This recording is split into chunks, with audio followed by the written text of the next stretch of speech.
Seventh continuation చూద్దాం. ఇప్పుడు 7th old text book Telugu continuation చూద్దాము. ఇప్పుడు 11th లెసన్ గురించి చెప్పుకుందాం మనము. సీత ఇష్టాలు. దీన్ని ప్రక్రియ ఏంటంటే బుర్రకథ. సంభాషణలు ఉంటాయి, బుర్రకథ చెప్పినట్టుగా చెప్తారన్నమాట దీంట్లో ఒక కథని పిల్లవాళ్ళు. అందుకే దీని ప్రక్రియ ఏంటంటే బుర్రకథ. దీని ఇతివృత్తం ఏంటంటే బాలికల విద్య. బాలికల విద్య యొక్క ప్రాధాన్యత తెలుపుతుంది ఈ లెసన్ ఇతివృత్తము. నెక్స్ట్ లెసన్లోకి వెళ్ళిపోయినట్టయితే చిత్రం ఇచ్చారు, చిత్రం చూసి క్వశ్చన్స్ ఇచ్చారు, చిత్రం చూసి క్వశ్చన్స్ రాయమని పిల్లవాళ్ళకి. లెసన్ స్టార్టింగ్ చదువుకుంటే, అది ఒక జిల్లా పరిషత్ ఉన్నత పాఠశాల. పాఠశాల ప్రాంగణం అంతా అంటే పాఠశాల ప్రాంతం అంతా పిల్లలతో కలకలలాడుతున్నది. జాతీయ దినోత్సవంలో భాగంగా సాంస్కృతిక సంప్రదాయాలు ప్రదర్శిస్తున్నారు విద్యార్థులు. రమాదేవి అనే విద్యార్థిని తరువాత ప్రదర్శించబోయే అంశం ప్రకటిస్తున్నది ఇలా అనే కింది విధంగా ప్రకటిస్తుందంట రమాదేవి అనే విద్యార్థి. జానపద కళల్లో ఎంతో ప్రాచుర్యం పొందింది ఏంటంటే బుర్రకథ. క్వశ్చన్ అడిగే అవకాశం ఉంది. జానపద కళల్లో ఎంతో ప్రాచుర్యం పొందింది ఏది? ఆప్షన్స్ బుర్రకథనా, ఒగ్గు కథనా, హరికథనా అన్ని ఇస్తాడు. బుర్రకథ. తరతరాలుగా ప్రజా చైతన్యంలో ఈ కళారూపం కీలక పాత్ర పోషించింది. అందరూ ఒకరు కథలు చెబుతుంటే వారికి ఇందులో ఒకరు కథ చెబుతుంటే వారికి చెరో పక్క ఇద్దరు వంత పాడుతూ ఉంటారు.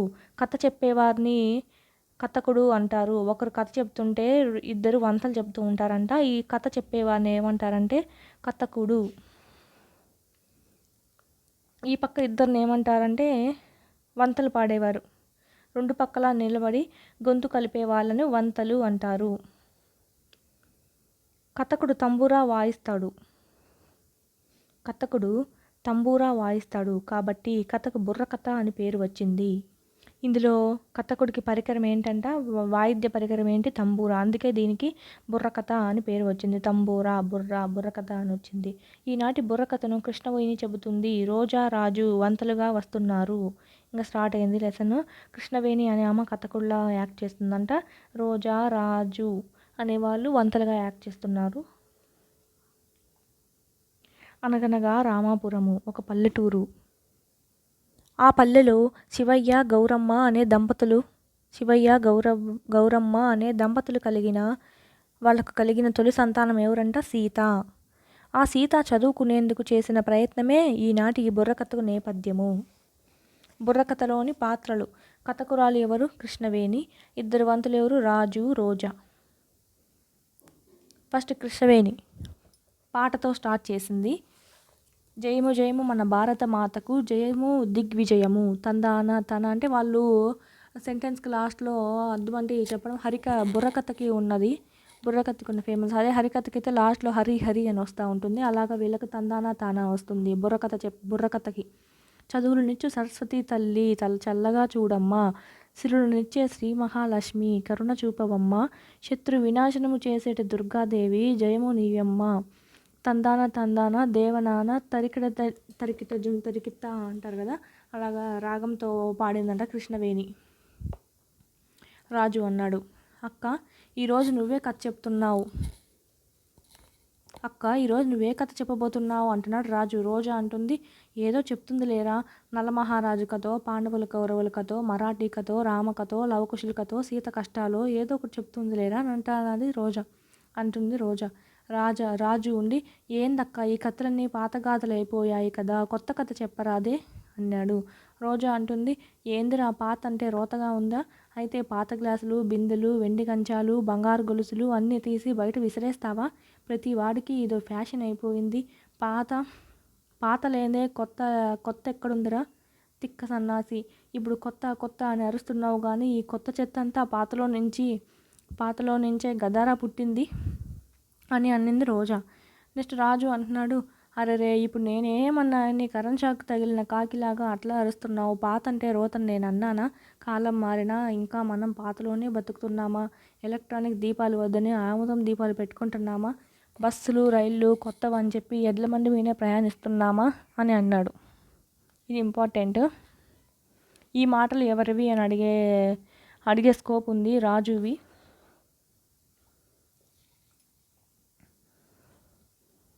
నెక్స్ట్ ఏమంటుందంటే కృష్ణవేణి, ఒరే తమ్ముడు చెల్లి, అనవసరంగా మీరు ఇట్లా తగువులాడుకొని రసాభాస చేయకండి అంటే రసభంగం చేయకండి అంటే ఈ ఫ్లోని అడ్డు రాకండి అని, రసభంగం చేయకండి, రసాభాస చేయకండి. ఇది ఏ వాక్యం అంటే నిషేధార్థక వాక్యం ప్లస్ నిషేధార్థక వాక్యం కిందకి వస్తుంది, విద్యార్థక వాక్యం కిందకి వస్తుంది.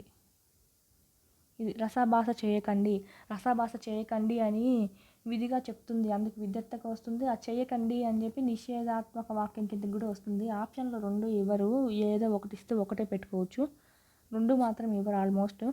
తమ్ముడు అన్నట్లు ఈరోజు మనం కొత్త కథనే చెప్పుకుందాము అని అనింది కృష్ణవేణి. రాజు మంచి పని అయింది అన్నట్టుగా అభినయించాడు. రోజా చాలే బడాయి అన్నట్టు మూతి వంకర తిప్పుతూ అభినయించింది. కృష్ణవేణి అంటుంది, ఈరోజు మనం చెప్పుకోబోయే కథ సీత ఇష్టాలు. ఇంకా ఆమె పాట రూపంలో పాడడం మొదలుపెట్టింది. తకడ తకడ తకడ అని. పేద ఇంటిలో పుట్టి పెరిగిన పైడి బొమ్మ కదరా, చదువు సందెలో పేరు పొందిన చుక్కనమ్మ కదరా, ఓటమి నెరుగక పోరాడే ఒక వీరబాల కదరా, 10 మందికి ప్రేరణనిచ్చే వర్తమాన కదరా. పేదింట్లో పుట్టిన పెరిగిన పైడి బొమ్మ కదరా అంటే పేదింట్లో పుట్టిందంట ఆ అమ్మాయి, సీత అనే అమ్మాయి. చదువు సందెలో పేరు పొందిన చుక్కనమ్మ కదరా, చదువుల్లో బాగా చదువుతుందంట. ఓటమి నెరుగక పోరాడే ఒక వీరబాల కదరా.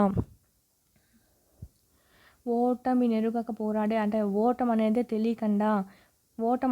తెలియకుండా అంటే ఎప్పుడు ఓడిపోయేది కాదు అని చెప్పి, ఎప్పుడు ఓడిపోయేది కాదు. అలాగా వీర వనితరా ఆ బాల, 10 మందికి ప్రేరణనిచ్చే వర్తమాన కథరా అంటే 10 మందికి చాలా మోటివేషన్గా ఉంటే వర్తమాన కథరా అంటే ఈ కథ ఇప్పుడు చెప్పే కథ అని. ఇంతకు ఎవరా పైడి బొమ్మ, ఏమిటా కథ, ఇది కూడా ఇంపార్టెంట్. ఈ లైన్, ఈ మాటలు ఎవరవి, ఇంతకు ఎవరా పైడి బొమ్మ, ఏమా కథ అని అనింది ఎవరంటే రోజా. కృష్ణవేణి, అయ్యల్లారా అమ్మల్లారా, స్త్రీలు విలసిల్లిన భారత భూమిలో అంటే సంపదలో విలసిల్లిన మన భారత భూమి అంటే భారతదేశంలో రాజనాలు పండే రతనాల నేల తెలుగు నేల. రాజనాలు అంటే ఈ యొక్క మేలు రకపు ధాన్యం అంటారు, మేలైన ధాన్యం అంట, మేలు రకపు ధాన్యం. ఇప్పుడు వరిలో మేలు రకాలు ఉన్నట్టు అలాగా మేలు రకపు ధాన్యాన్ని ఏమంటారు అంటే రాజనాలు అంటారు. అవి పండించే రత్నాల వంటి భూమి మన తెలుగు నేల. ఈ తెలుగునాట రామాపురం అనేది ఒక పల్లెటూరు. అలాంటి తెలుగుదేశంలో రామాపురం అనేది ఒక పల్లెటూరు. ఆ పల్లెటూరులో శివమ్మ, గౌరమ్మ అని పేద దంపతులు ఉన్నారు. ఆ దంపతులు కలిగిన తొలి సంతానమే సీత. సీతను బడికి పంపాలనుకుంటుండగానే వాళ్లకు మరో అబ్బాయి పుట్టాడు. సంతానానికి ఇక్కడితో ఆపేద్దామా వద్దా అని వాళ్ళు మదన పడుతుండగానే అంటే బాధపడుతుండగానే మరో కూతురు పుట్టేసింది. ఆలస్యం అమృతం విషం అంటే ఇదేనేమో అని అన్నాడు ఎవరు, రాజు. ఇది కూడా ఇంపార్టెంట్. ఈ వాక్యాలు ఎవరివి, ఆలస్యం అమృతం విషం అంటే ఇదేనేమో అని అనింది ఎవరు అని అంటారు, రాజు. అనే పంక్తులు ఉన్న పాఠ్యం ఏది అంటే సీత ఇష్టాలు. రోజా, నువ్వు నోరు మూస్తావా ముయ్యవా అని అంటుంది. రాజు వచ్చి, నేను మూసుకునే కాలం పోయిందక్క, ప్రశ్నించేవాడే ప్రసిద్ధుడు, మాట్లాడేవాడే మంచివాడు అని అన్నాడు రాజు. కృష్ణవేణి, తర్వాత కథ వినండి అంటుంది, పాట రూపంలో పాడుతుంది. ఇదంతా బుర్రకథ అనేది, బుర్రకథకి చరణంలాగా ఏమొస్తుందంటే లాస్ట్లో ఏమొస్తుందంటే తందానా తానా అని వస్తుంది.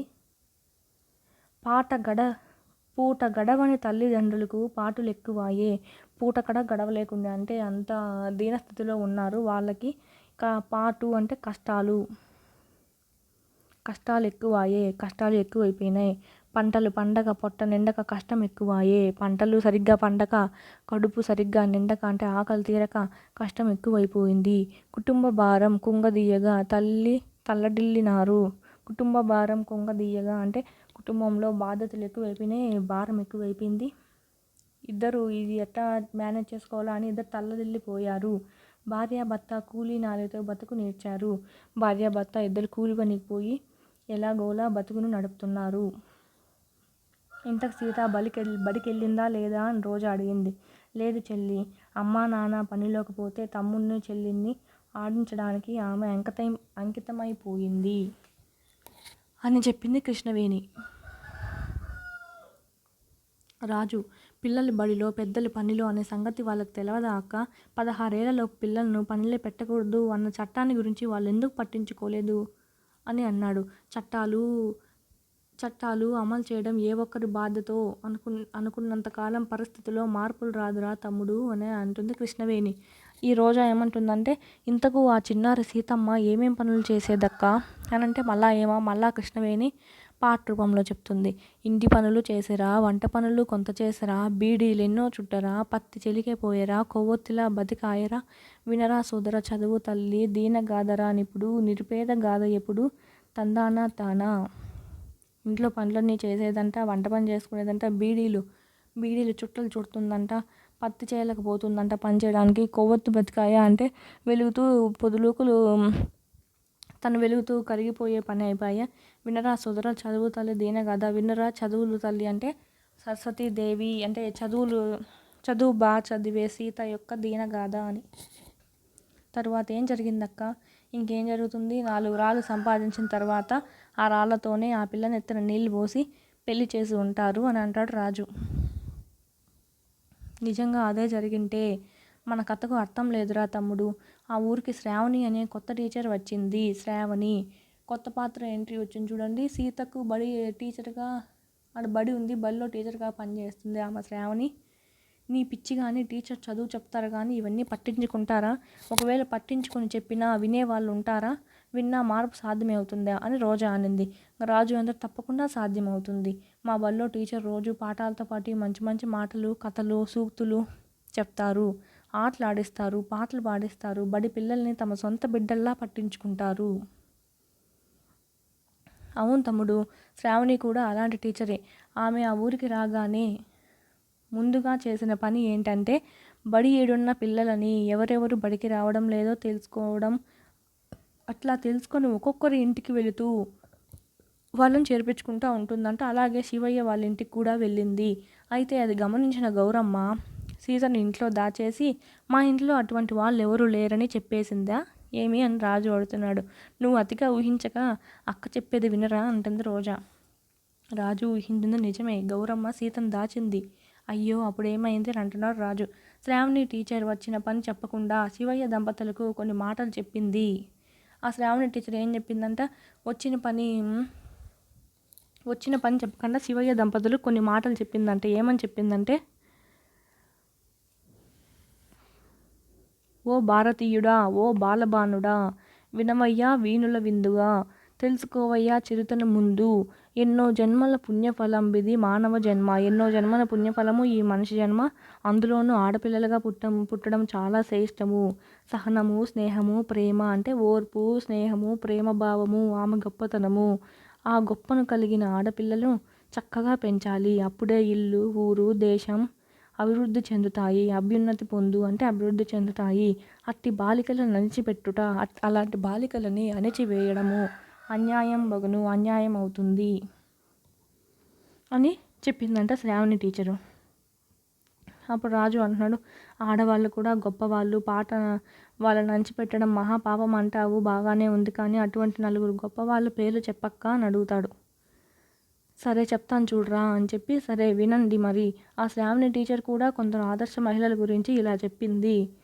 అంటే ఏమంటే, రుద్రమ్మ చూడరా శత్రువులు చెండాడే, సరోజినీ నాయుడు స్వరాజ్య సమరం చేసరా, సంఘం లక్ష్మీబాయి బాలలను బాగు చేసరా, దుర్గాబాయి దేశ్ముఖ్ మహిళల మార్గము దిద్దరా, కల్పనా చావలా చూడరా అంతరిక్షానికి ఎగిరరా అని అన్ని రంగముల్లోని మహిళలు ఆదర్శంగా నిలిచారు అని కృష్ణవేణి ఇది కూడా పాటలాగా పాడి చెప్పింది.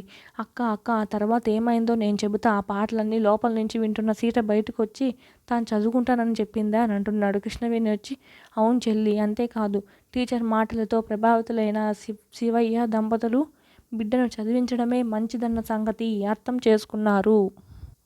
సీతను టీచర్ వెంట పంపించారు. అంతేలేండి, అందరూ మా చిన్నక్కలా ఉంటారా అంటే అని అంటుంది రోజా. నువ్వు రాజు కంటే గొప్పవాడివక్క, ఈ కథ కానీ నీ సంగతి చెప్తా అని అంటుంది. సరే మీరు తర్వాత కొట్టుకోవచ్చు కానీ ముందు కథ వినండి. సీత ఎలా చదువుకున్నదంటే అక్షరమాల నేర్చుకుంది. తెలుగు చక్కగా చదివిందంట. ఎక్కాలన్నీ బాగా చదివింది. లెక్కలు చక్కగా చేసిరా, లెక్కలు బాగా చేసింది. పరిసరాల విజ్ఞానము పక్కాగా గ్రహించరా. ఏది చదివినా ఏది రాసినా ఎదురు లేదు తనకి. అందరిలోనూ అన్నిటికన్నా ముందు నిలిచేను తుదకి. తుద అంటే చివరకు, లాస్ట్కి తనే ముందు నిలిచింది అని.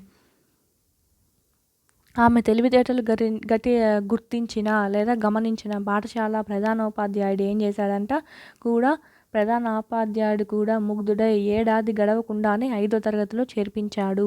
చూడు, చదివితే అట్లా చదవాలి, తమరేం నన్ను వెక్కిరించిన అవసరం లేదు.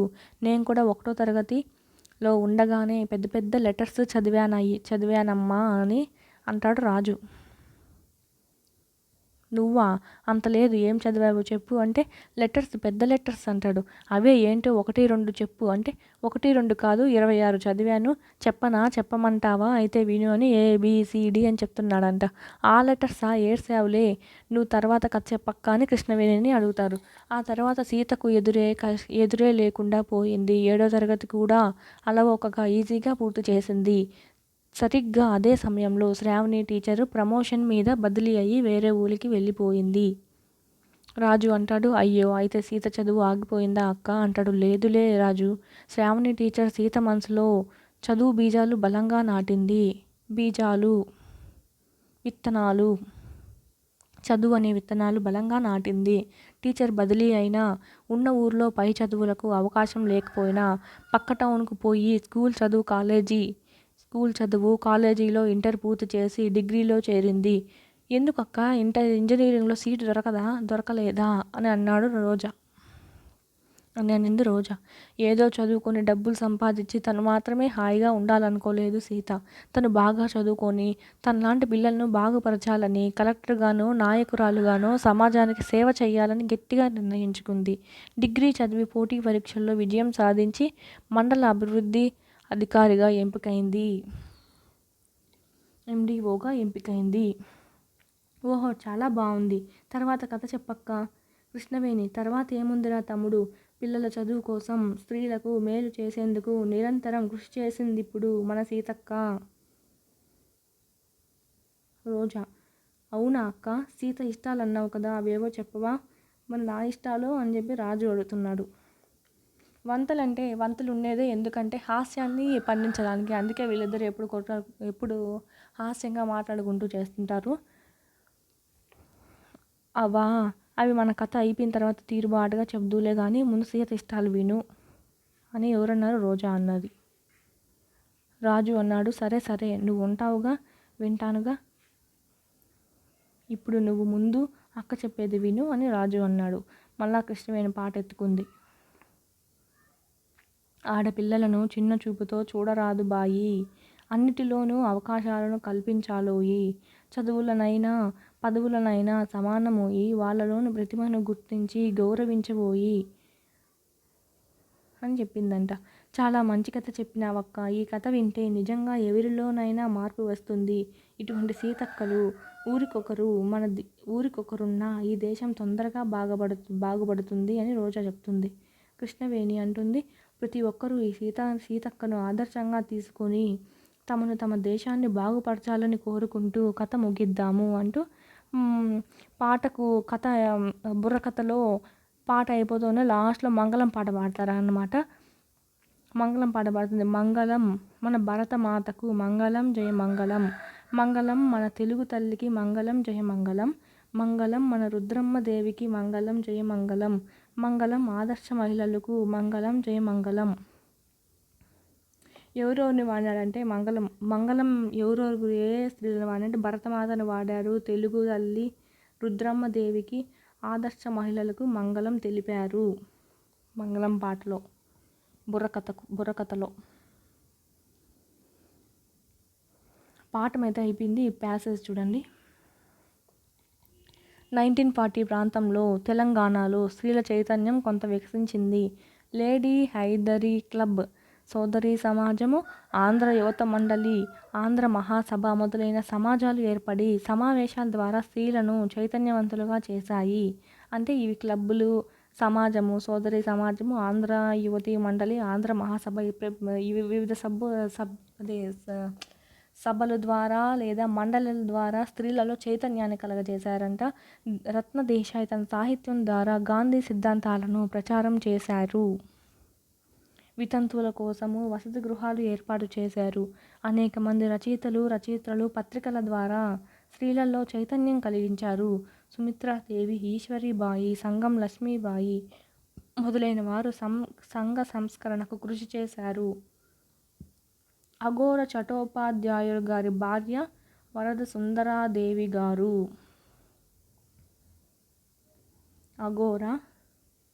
అఘోరనాథ చటోపాధ్యాయ భార్య ఎవరంట? వరద సుందరాదేవి. వీళ్ళిద్దరు కుమార్తె సరోజినీ నాయుడు గారు నాంపల్లిలో బాలికల కోసం పాఠశాలను ప్రారంభించారు. ఈమె సరోజినీ నాయుడు గారు తల్లి. సరోజినీ నాయుడు గారి తల్లిదండ్రులు ఎవరంటే అఘోరనాథ చటోపాధ్యాయ గారు, వరద సుందరీదేవి గారు. ప్యాసేజ్ ఇచ్చి క్వశ్చన్స్ రాయమంటారు కదా, అలాగిది. పైన పేర్కొన్న సంఘటనలన్నీ ఎప్పుడు జరిగాయి? స్వాతంత్రానికి ముందు.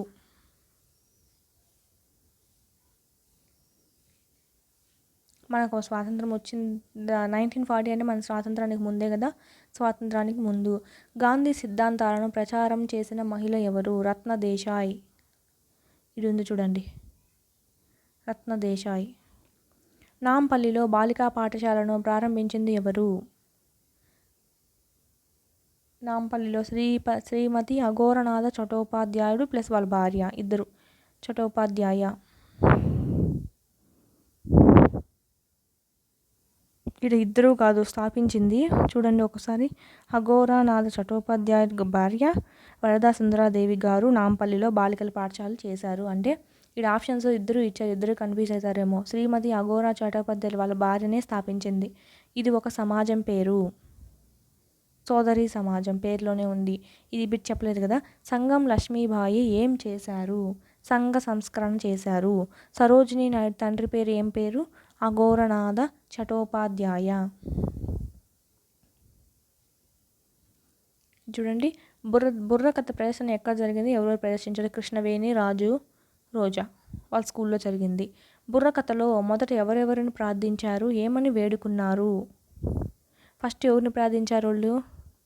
భరతమాతని, సరస్వతీ తల్లిని, మహాలక్ష్మిని, సిరులియమ్మ అని మహాలక్ష్మిని, వీరనారిక ప్రభజిల్లాలమ్మ అంటూ దుర్గాదేవిని ప్రార్థించారు. బుర్రకథ ప్రారంభంలో సీతను ఏమని పరిచయం చేశారు? సీత బడిలో చేయడానికి కారణం ఏంటి? బుర్రకథలు ఏ ఆదర్శాల గురించి తెలిపారు? ఇదొక్కటి కొంచెం అడిగే అవకాశం ఉంది. కింది ప్రశ్నలు ఆలోచించి 5 వాక్యాలు రాయండి. ఇది పిల్లలకి. బుర్రకథ ముఖ్యాంశాలు రాయండి. కింది వాక్యాలు చదవండి. ఎవరెవరిని ఏమంటారో రాయండి. బుర్రకథలో కథ చెప్పేవాడు కథకుడు. మండలంలో అభివృద్ధి పనులు నిర్వహించేవాడు మండల అభివృద్ధి అధికారి ఆఫీసర్ ఎండిఓ. నాయకత్వం వహించేవాడు నాయకుడు. ఉపన్యాసం ఇచ్చేవాడు ఉపన్యాసకుడు. హరికథ చెప్పేవాడు హరికథకుడు. ఈ బుర్రకథను మీ పాఠ్యాంశాల్లో చేయండి. సీత ఇష్టాలు మరైన పేరును రాయండి. భాషను గురించి తెలుసుకుందాం. కింది వాక్యాలు చదవండి. సీత బడికి వెళ్ళింది. సీత అన్నం తిని బడికి వెళ్ళింది. సీత తిన్నది కానీ బడికి వెళ్ళలేదు. ఒకటేమో సామాన్య, సంక్లిష్ట, సంయుక్త వాక్యం. ఇలా ఉన్న వాక్య భేదాల గురించి మీరు తెలుసుకున్నారు. అవేమిటంటే సామాన్య, సంక్లిష్ట, సంయుక్త వాక్యాలు. అయితే ఈ వాక్యాలు ఇలా వేరువేరుగా కనబడడానికి కారణం ఏంటంటే ఆ వాక్యాల్లోని క్రియ. అంతే కదూ. క్రియను బట్టే కాక అర్థాన్ని బట్టి వాక్యాల్లో తేడాన్ని గమనించవచ్చు. క్రియను బట్టే కాక అర్థాన్ని బట్టి కూడా వాక్యంలో తేడాన్ని గమనించవచ్చు. అలాంటి వాక్య భేదాలు చాలా ఉన్నాయి. వాటిలో కొన్నింటిని చూద్దాము. అంటే వాక్యాల్లో తేడా అంటే మనం పలికే విధానం కూడా. ఇప్పుడు చూడండి, ఆహా ఎంత బాగుందో అంటే ఆశ్చర్యార్థక వాక్యం. దీనిలో క్రియ సంబంధించి మనం ఏం కనుక్కోవట్లేదు. వాక్యాల్లో తేడాలను గమనించి మనం వాక్యానికి పేరు పెడుతున్నాము. ఇది ఈ కింది చదివి అర్థం చేసుకొని అందులోని భేదాలను గుర్తించండి. ఆహా! ఎంత బాగుందో! ఆశ్చర్యంగా అడుగుతుంది. ఆశ్చర్యార్థక వాక్యం. చేతులు కడుక్కో. ఖచ్చితంగా ఒక విధి ఇస్తుంది. విధ్యర్థక వాక్యం. చాలాసేపు టీవీ చూడొద్దు. నిషేధార్థక వాక్యం. విధి అంటే ఖచ్చితంగా చేతులు కడుక్కో అంటే ఖచ్చితంగా చేయాల్సిన పని అని చెప్తుంది. నిషేధార్థక అంటే ఎక్కువగా చూడొద్దు, ఎక్కువగా చేయొద్దు అంటే నీకు మంచిది కాదు అని చెప్తారు. నీకు మంచిది కాదు, ఇలాంటివి చెయ్యొద్దు అని చెప్తారు. వినడం, వినకపోవడం ఎదుటి వాళ్ళ ఇష్టం. అందుకే చూడండి, చాలాసేపు టీవీ చూడొద్దు అని చెప్పి చాలాసేపు చూడొద్దు, ఆఫ్ చేయి అని అన్నారంటే అది విధ్యర్థక వాక్యం అవుతుంది. చూడొద్దు అని సలహా ఇస్తుంది. నిషేధార్థక వాక్యం. లోపలికి రావచ్చు. అనుమత్యార్థక వాక్యం. నువ్వు లోపల రావచ్చు అని చెప్పి అనుమతిస్తున్నారు. గోపాల్ చెట్టు ఎక్కగలడు. చెట్టు ఎక్కడం అంటే ఇది సామర్థ్యాన్ని బేస్ చేసుకొని ఉంటుంది. ఒక్కొక్క మనిషికి ఒక్కొక్కది. అందుకే దీన్ని ఏమంటారంటే సామర్థ్యార్థక వాక్యం. ఈ వాక్యాలు చూశారు కదా, ఈ వాక్యాలు ఒక్కో భావాన్ని సూచిస్తున్నాయి. అది ఎలాగో చూద్దాము. ఆహా! ఎంత బాగుందో! ఇది ఆశ్చర్యానికి సంబంధించిన అర్థాన్ని సూచిస్తుంది కనుక ఈ వాక్యం ఆశ్చర్యార్థక వాక్యం. నెక్స్ట్ రెండో వాక్యం. చేతులు కడుక్కో. ఇది విధిగా చెయ్యాలి అనే అర్థాన్ని సూచిస్తుంది. అంటే చేయాల్సిన పనిని విధిగా చెయ్యాలి అనే అర్థాన్ని సూచించే వాక్యాన్ని విధ్యర్థక వాక్యం అంటాము. నెక్స్ట్ థర్డ్ది. చాలాసేపు టీవీ చూడొద్దు. ఈ వాక్యం టీవీ చూడడం వద్దని చెప్తుంది. టీవీ చూడడాన్ని నిషేధిస్తుంది. అంటే నిషేధార్థక వాక్యం. ఒక పనిని చెయ్యవద్దని నిర్దేశించే అర్థాన్ని సూచించేదే ఇది. ఒక పనిని చెయ్యవద్దు అని చెప్తుంది. దాన్ని ఏమంటారంటే అంటే ఆ పనిని చేయడానికి నీకు నిషేధం విహిస్తున్నాను అని చెప్పి నిషేధార్థక వాక్యం అవుతుంది. ఇక 4 చూస్తే లోపలికి రావచ్చు. ఈ వాక్యం ఒక వ్యక్తికి అనుమతిని ఇస్తున్నట్టు సూచిస్తుంది కదూ. అంటే అనుమత్యార్థక వాక్యం. నువ్వు రావచ్చు, వద్దు నువ్వు ఆడే ఉండు అంటే అనుమతి ఇస్తేనే లోపల రావచ్చు అంటే లోపలికి వస్తారు. అనుమతి ఇవ్వకుండా లోపల రాలేరు. అందుకు అనుమత్యార్థక వాక్యం. ఏదైనా ఒక పనిని చేయడానికి అనుమతిచ్చే అర్థాన్ని సూచించే వాక్యం అనుమత్యార్థక వాక్యము. ఇక చివరిది గోపాల్ చెట్టు ఎక్కగలడు. గోపాల్ చెట్టు ఎక్కగలడు అంటే గోపాల్కున్న చెట్టుని ఎక్కే సామర్థ్యాన్ని సూచిస్తుంది. ఇక ఇది సామర్థ్యార్థక వాక్యము. ఒక వ్యక్తిని కానీ, ఒక వ్యవస్థను కానీ లేదా యంత్రాన్ని కానీ ఉన్న సమర్థతను సూచించే అర్థం గల వాక్యాన్నే సామర్థ్యార్థక వాక్యం అంటారు. వ్యక్తికి కానీ, ఒక వ్యవస్థకు కానీ, యంత్రానికి కానీ సమర్థత ఉందో లేదో చూసుకుంటారు. ఫస్ట్ ఆ సమర్థతకు సంబంధించిందో కదా చూసుకొని అది సామర్థ్యార్థక వాక్యమా, అసామర్థ్యార్థక వాక్యమా చెప్పాలా. ఇప్పుడు గోపాల్ చెట్టు ఎక్కగలడు. గోపాల్ చెట్టు ఎక్కలేడు అంటే అసామర్థ్యార్థక వాక్యము. గోపాల్ చెట్టు ఎక్కగలడు సామర్థ్యార్థక వాక్యము. గోపాల్ సైకిల్ నడపగలడు సామర్థ్యార్థక వాక్యము. ఇలా వ్యక్తికి కానీ, వ్యవస్థకు కానీ లేదా యంత్రానికి కానీ సమర్థతను సూచించే అర్థం గల వాక్యాన్ని సామర్థ్యార్థక వాక్యం అంటాము. సీత కలెక్టర్ అయ్యిందా అయిందా అని క్వశ్చన్ మార్క్ ఉంది చూడండి. ఇక్కడనే ఇదే ప్రశ్నార్థక వాక్యం. మీరు తర్వాత కొట్టుకోవచ్చు అంటే విధ్యర్థక. మీరు తర్వాత కొట్టుకోవచ్చులే అని ఖచ్చితంగా మళ్ళీ కొట్టుకోవచ్చులే అని చెప్తుంది. అక్క చెప్పేది విను విధ్యర్థక వాక్యం. రసాభాస చేయకండి. విధ్యర్థక వస్తుంది ప్లస్ నిషేధార్థక వస్తుంది.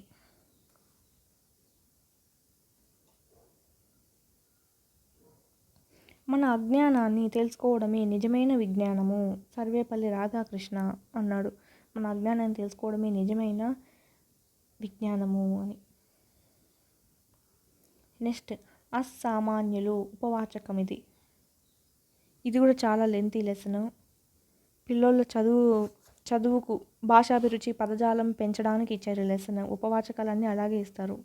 ఉపవాచకాలన్నీ ఎందుకు ఉపవాచకాల ద్వారా పిల్లల్లో మెరుగుపడే సామర్థ్యం ఏంటంటే పదజాల అభివృద్ధి లేదా భాషాభిరుచి పెంపొందించడానికి ఈ ఉపవాచకాలను చేరుస్తారు. చాలా పెద్ద లెసన్ ఇది, అందుకే త్వరగా చెప్పేసుకుందాము. ప్రతిరోజు మనం ఎన్నో చూస్తుంటాము. వాటిలో కొన్నిటిని పట్టించుకోము, మరికొన్నిటిని గురించి ఆలోచించనే చెంచము. కానీ కొద్దిగా దృష్టి పెడితే కొన్ని విషయాలు ఆశ్చర్యం వేస్తుంది. మర్రి విత్తనాన్ని చూసారా? ఎంత చిన్నగా ఉంటుంది, పరిశీలించి చూస్తే తప్ప గుర్తుపట్టలేనంతగా ఉంటుంది. కానీ దీనిలో నుంచి ఈ పెద్ద మర్రి చెట్టు వస్తుంది అంటే చిన్న గింజలో ఇంత గొప్ప శక్తి ఉందన్నమాట. ఇలాగే మన మధ్యనే ఉన్న వాళ్ళలో కూడా ఏదో గొప్పతనం ఉంటుంది. సామాన్యులుగా కనిపించే వాళ్ళలో కూడా అసామాన్యమైన ప్రతిభ దాగి ఉంటుంది. దాన్ని గుర్తించాలి, గౌరవించాలి. ఆకాశంలో హాయిగా ఎగరగలిగే విమానాన్ని ఎవరు కనుగొన్నారు? ప్రపంచంలోని విషయాలను క్షణాల్లో ప్రత్యక్షంగా మనకు చూపించే టీవీని కనిపెట్టిందెవరు? సమాచార వ్యవస్థలో సాంకేతిక విప్లవాన్ని తెచ్చిన సెల్ ఫోన్ రూపకల్పి ఎవరు అని తరచూ ప్రశ్నిస్తుంటాం. కానీ ఈ సుఖాలు, విలాస కన్నా ముందు జీవిత అవసరాలు తీర్చుకునే మార్గం చూపిన మహాపురుషుల గురించి ఎప్పుడైనా దృష్టి సారించారా? వీళ్ళ గురించి ఎప్పుడు ఆకాశంలో విమానం ఎవరు, సెల్ ఎవరు కనిపెట్టారు, సెల్ ఫోన్ ఎవరు కనిపెట్టారు, టీవీ ఎవరు అని వాటి గురించి ఎవరు కనుక్కున్నారు అని వాదించి ఆరాధీయడమే తప్ప మనం సుఖాలుగా విలాసంగా జీవించడానికి కారణమైన చాలామంది మహాపురుషులు ఉన్నారు. వాళ్ళ మీద ఎప్పుడైనా దృష్టి పెట్టారా అని అడుగుతున్నారు. వాళ్ళ కృషి త్యాగాన్ని ఎన్నడైనా తలుచుకున్నారా? అన్నమయములైన వన్ని జీవములు కూడులేక జీవకోటి లేదు అన్నారు ఎవరు? పోతులూరి వీరబ్రహ్మేంద్ర స్వామి. అన్నమయములైన అన్ని జీవములు కూడులేక జీవకోటి లేదు అని అన్నారు పోతులూరి వీరబ్రహ్మస్వామి. ఆకలి లేకుంటే ఏ ప్రాణి బతకడు. ఇంత ప్రాధాన్యమున్న ఆహార విషయాలను గురించి మనకు మొదట తెలిపిన వారు ఆదివాసులు. అడవులే అమ్మ ఒడిగా, కొండా కోనలే తోడు నీడగా జీవిస్తారు. వాళ్ళు రేయింబగలు, రాత్రి పగలు. ద్వంద్వ సమాసం. రేయి పగలు ద్వంద్వ సమాసం. ఇది ప్రకృతిలోనే కలిసి ఉన్నారు. ప్రకృతిని బాగా పరిశీలిస్తారు. ఏది తినాలో ఏది తినకూడదో చెప్పారు. అలా చెప్పడానికి వాళ్ళు ఎన్నో ప్రయోగాలు చేసింటారు. వాటిని రుచి చూసింటారు. ఈ ప్రయోగాలలో కొందరు ప్రాణాలు కూడా వదిలారు. కొందరు జంతువుల మాంసం తినడానికి ముందు ఆయా జంతువులను పరిశీలించారు. ఆ జంతువుల ఆహారపు అలవాట్లపై దృష్టి పెట్టారు. అప్పుడు ఇది తినవచ్చు, ఇది తినకూడదని చెప్పారు. వాళ్ళ పరిశీలన, శ్రమ, త్యాగం ఎంతో గొప్పవో.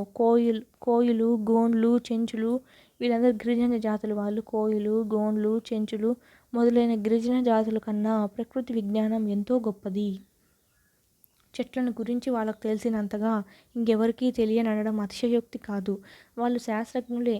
రోగాల బారిన పడినప్పుడు చెట్ల మందుతోనే ఆరోగ్యాన్ని తిరిగి పొందారు. ఆ విషయాలలో గురువులే వారు. తరువాతి తరాలకు తోవ చూపారు. తోవ అంటే దారి. తర్వాత తరాల వాళ్ళకి దారి చూపారు.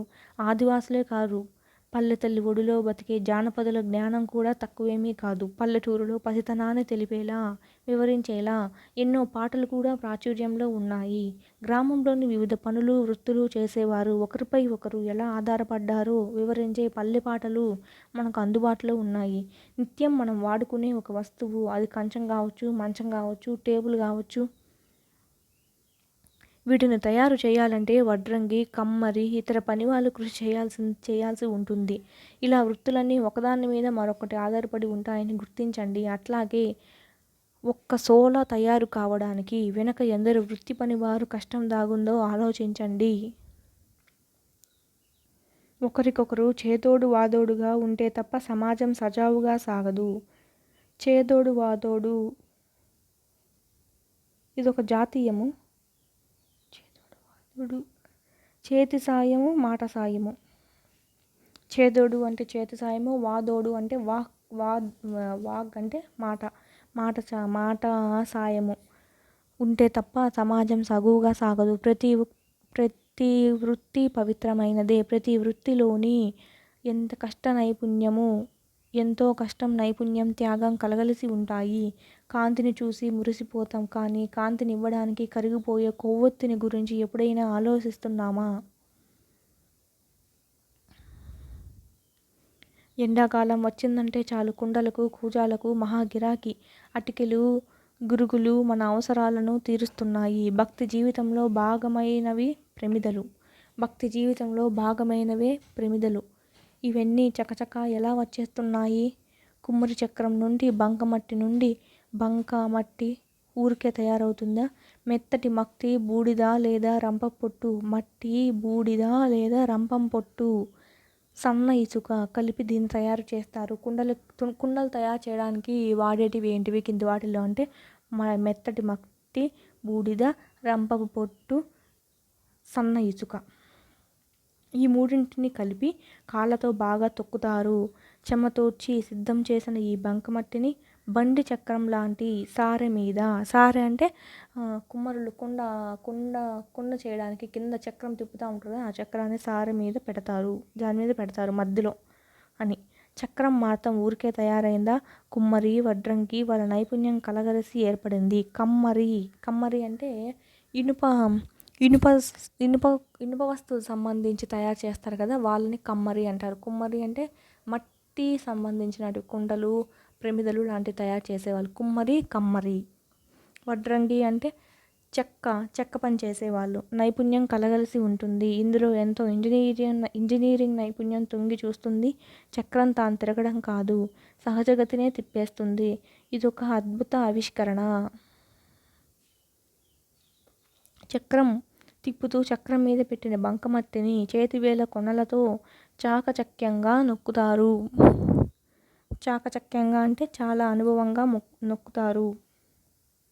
అత్యంత ఆశ్చర్యకరంగా అనుకున్న రూపాలు అమాంతంగా వచ్చేస్తుంటాయి. ఆ చేతుల్లో ఇంద్రజాల ఉందా అని అనిపించక మానదు. తయారైన మట్టి పాత్రలను ఆరబెడతారు. తర్వాత కుమ్మర ఆములో పెట్టి బురద మట్టితో కప్పేస్తారు. దీనివల్ల కొలిమిని మండిస్తే అన్ని ప్రాంతాలకు ఆ వేడి అందుతుంది. కుమ్మరి ఆములు ఎందుకు పెడతారంట? కొలిమిని మండిస్తే పైన మండిస్తారు కదా, అన్ని ప్రాంతాలకు అన్ని పాత్రలకు ఒకే వేడి అంటే సమంగా వేడి అందడానికి వాళ్ళు దాన్ని పెడతారు. పాత్రలన్నీ బాగా కాలి గట్టిగా తయారవుతాయి. మనం ఉపయోగించుకునే మట్టి పాత్రల వెనక ఇంత తతంగం ఉంది.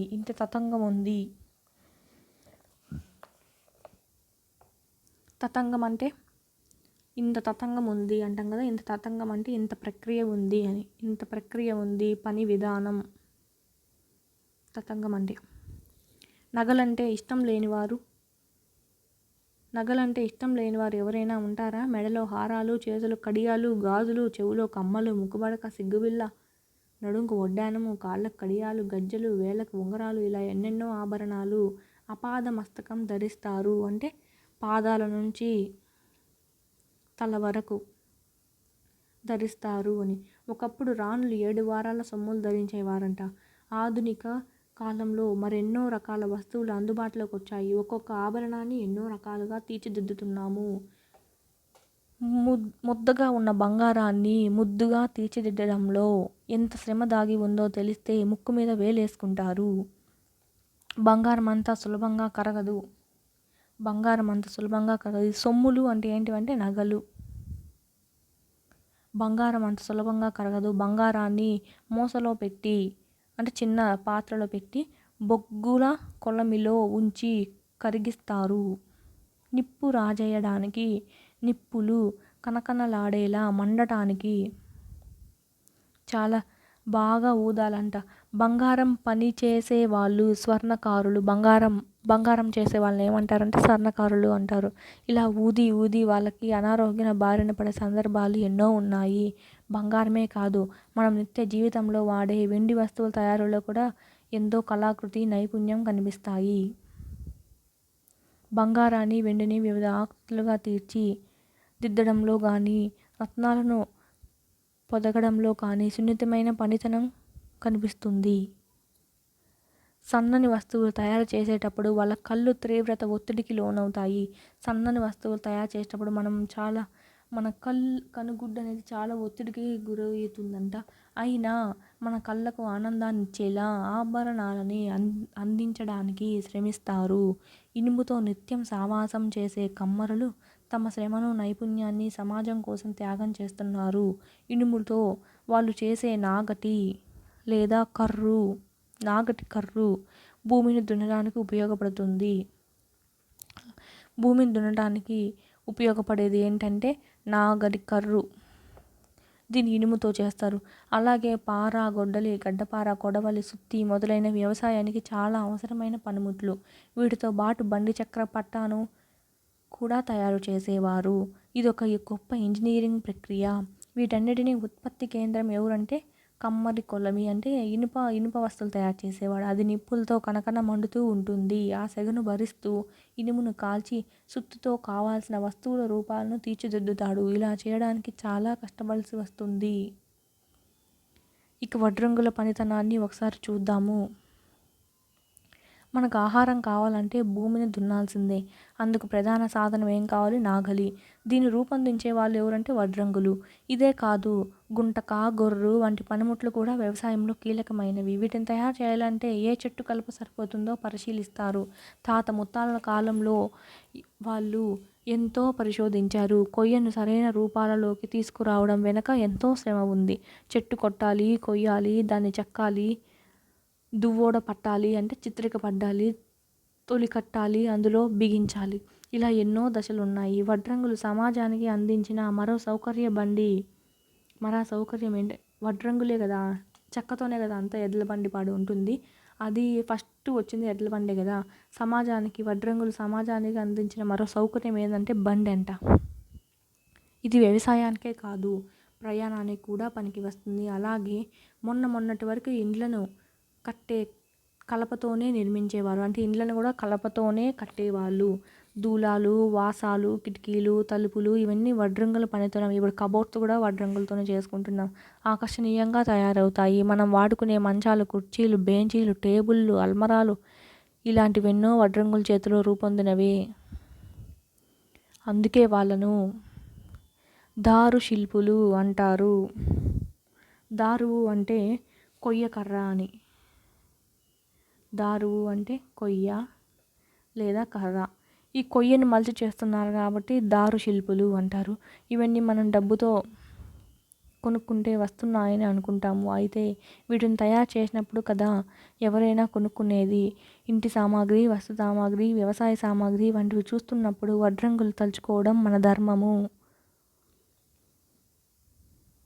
వాళ్ళ నైపుణ్యాన్ని, గొప్పతనాన్ని గౌరవించడం మన బాధ్యత. తెల్లవారినప్పటి నుంచి అడుగు బయట వేయాలంటే చెప్పుల్లో కాళ్ళు పెట్టాల్సిందే. చెప్పుల చరిత్రను చెప్పుకుంటే ఆవేదన, ఆశ్చర్యం కలుగుతాయి.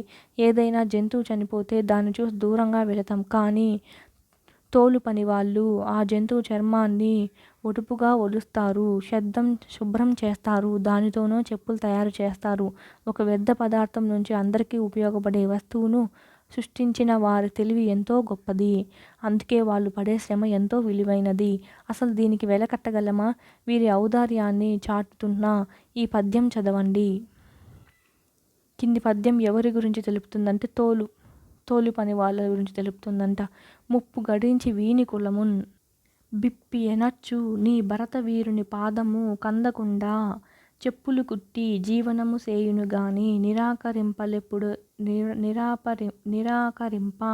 లేదెప్పుడు నప్పు వడ్డుది సుమి భరతవాణి వీని సేవకున్ అని ఎవరన్నా అంటే గుర్రం జాషువా గారు నొక్కి వక్కానించారు. ఇచ్చిన పద్యము ఎవరి గురించి తెలుపుతుందంటే తోలు పని చేసేవాళ్ళు, అని చెప్పులు కుట్టేవాళ్ళు. జంతు చర్మాన్ని అనేక రకాలుగా మలచడంలో వీరి ప్రతిభ కనిపిస్తుంది. చర్మంతో డప్పు లాంటి వాద్యాలు కూడా తయారు చేశారు. ఇప్పటికీ ఊళ్ళల్లో ఏదైనా విషయం చాటింపు వేయాలంటే డప్పు కొట్టాల్సిందే. చివరకు మనిషి కాటికి పంపాలన్నా డప్పు కొట్టాల్సిందే. ఆ డప్పు దీని నుంచి వచ్చింది? తోలు నుంచి వచ్చిందని చెప్తున్నారు. పంపడానికి కూడా డప్పే ముందుంటుంది. ఒకప్పుడు వ్యవసాయ బావిలోని నీటిని పైకి తోడడానికి పెద్ద బొక్కలు ఉండేవి. వాటిని తొండాలకు కూడా చర్మంతో వీరే తయారు చేసేవారు. సంఘంలో క్షురకుల సేవలు మరువరానివి. క్షురకులు అంటే క్షుర అంటే కత్తి. క్షురకులు అంటే తల వెంట్రుకలు కత్తిరించేవారు.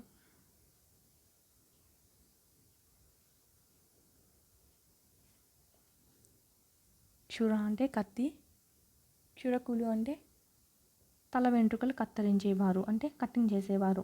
క్షుర అంటే కత్తి, తల వెంట్రుకలు కత్తిరించేవాడు క్షురకుడు. ప్రజల ఆరోగ్యాన్ని పరిరక్షించడంలో వారి భాగస్వామ్యం ఉంది. కత్తి, కత్తెరతో వారు చూపే పనితనము నాణ్యమైనదే కాదు, సున్నితమైనది కూడా. క్షురకులకు తరతరాలుగా తెలిసిన మరొక విద్య దేశీయమైన వైద్యం. చెట్ల వేళ్ళతో, ఆకులతో, చేపలతో చేసే మందుల గురించి కూడా వీళ్ళకి చక్కని అవగాహన ఉంటుంది. పేను కొరకడము, శరీరానికి ఘాట్లు పడడం వంటి సందర్భాలలో బయటపడే చిట్కాలు వీరి దగ్గర అనేకంగా ఉంటాయి. తైలంతో శరీరమర్దనం అంటే మాలిష్ చేయడంలో గొప్ప నైపుణ్యం ఉంది. ఈ సేవలన్నీ చూడ్డానికి చిన్నవిగా అనిపించినా ఆరోగ్యకర సమాజానికి అవసరమైనవి. శరీరాన్ని రక్షించుకోవాలంటే బట్టలు కావాలి. వాటిని ఇది ఇంతవరకు ఒకరి గురించి. ఇప్పుడు వాటిని బజారుకు వెళ్ళి కొని తెచ్చుకుంటాం. కానీ అవి తయారు చేయడానికి పరిశ్రమిస్తారు ఎవరు? నేత పనివారు, బట్టలు నేసేవాళ్ళు. నేత పనివాళ్ళు అంటే వాళ్ళు బట్టలు నేసే మగ్గాన్ని ఎప్పుడైనా చూసారా? దాని వెనుక ఎంతో సాంకేతికత ఉంది. మగ్గంలో వాళ్ళు దారాలను ఏర్పరచుకున్న తీరు, నేసేటప్పుడు వారు చూపే నైపుణ్యం ఇంతింత రానివి కాదు, ఇంతింత రానివి. ఒకప్పుడు మన దేశంలో నేత పనివారు అగ్గిపెట్టెలో పట్టేంత చీరను నేసినారంటే ఆశ్చర్యం కలగడం లేదా అని అడుగుతున్నారు. ఇదంతా ఆషామాషీ వ్యవహారం కాదు.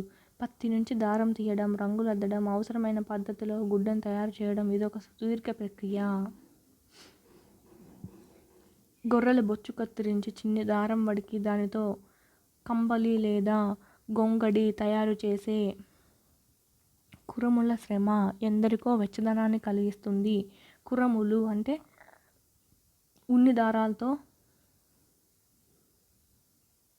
కంబలులు లేదా బొంతలు, దుప్పట్లు చేసే వాళ్ళని కురములు అంటాము. మురికి బట్టలను శుభ్రం చేసే రజకుల కాయా కష్టం మనకు ఆరోగ్యాన్ని అందిస్తుంది. రజకులు అంటే బట్టలు ఉతికే వాళ్ళు, అంటే చాకలి వాళ్ళు. శుభాశుభ కార్యక్రమాలు వీరి ప్రమేయం లేకుండా జరగవు.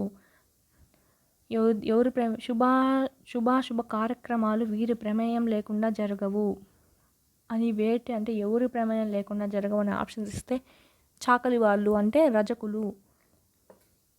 ఈ వృత్తులందరూ చూపిన నైపుణ్యం తర్వాతి కాలంలో అద్భుతమైన ఆవిష్కరణకు దారితీసింది. మీ ఆలోచన నైపుణ్యం ఎందరినో కదిలించింది.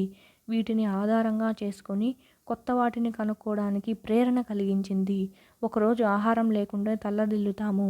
పిడికెడు మెతుకుల కోసం పడరాని పాటలు పడే వాళ్ళెందరో ఉన్నారు.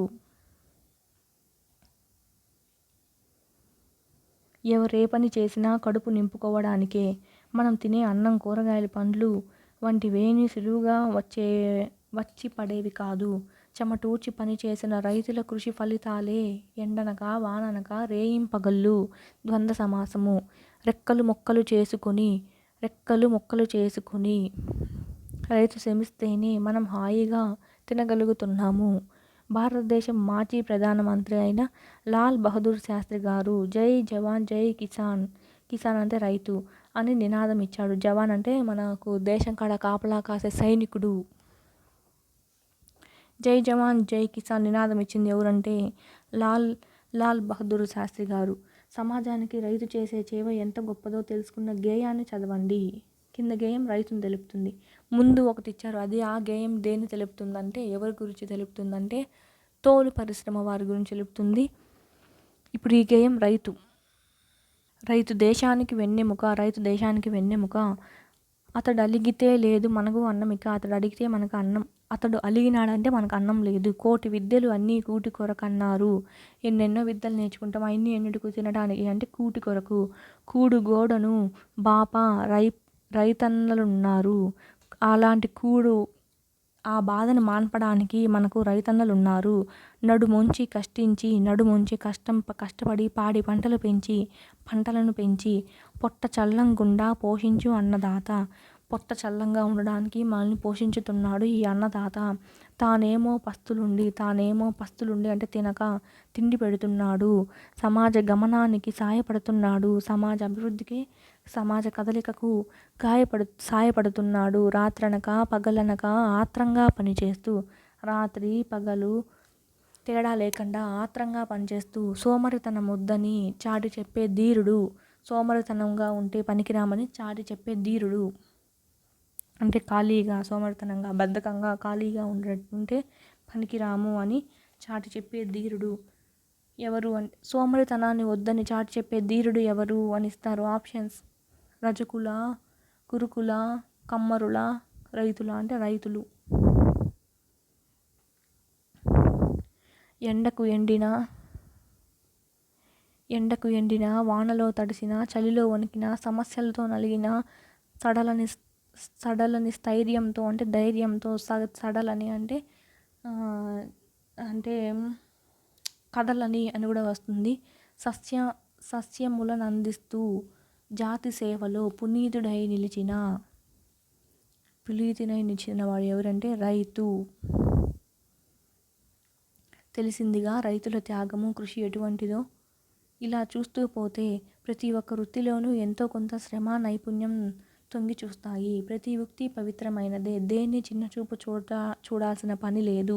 ఎవరింట్లో శుభకార్యం జరగాల్సి ఉన్నా మంగళ వాయిద్యాలు, కుండలు, ప్రమిదలు, ఆభరణాలు, వస్త్రాలు మొదలైనవన్నీ కావాలి అంటే ఇన్ని వృత్తుల వారు సహకరిస్తేనే ఏ కార్యమైనా జరుగుతాయి. చూడండి, మంగళ వాయిద్యాలు అంటే తోలుతో చేస్తారు కదా, డ్రమ్ములు, అవి తోలు పని వాళ్ళతో అవసరం ఉంది. కుండల కోసం కమ్మరులతో పని ఉంది. ప్రమిదలకు కూడా కుమ్మరులతో పని ఉంది. ఆభరణాలు కావాల్సి వస్తే కమ్మరులతో పని ఉంది. వస్త్రాలు కావాలంటే నేత పని వారు, తిండి కావాలంటే రైతులతో పని ఉంది.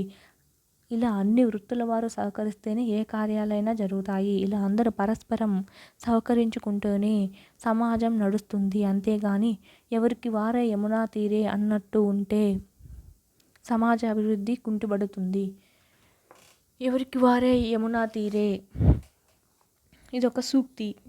ఇందులో ఎక్కువ తక్కువ తేడాలు మన మనసుల్లో ఉండకూడదు. శరీరంలో కళ్ళు, చెవి, ముక్కు, కాళ్ళు, చేతులు వీటిలో ఏవి గొప్పవి అంటే అన్నీ కలిసి ఉంటేనే శరీరము.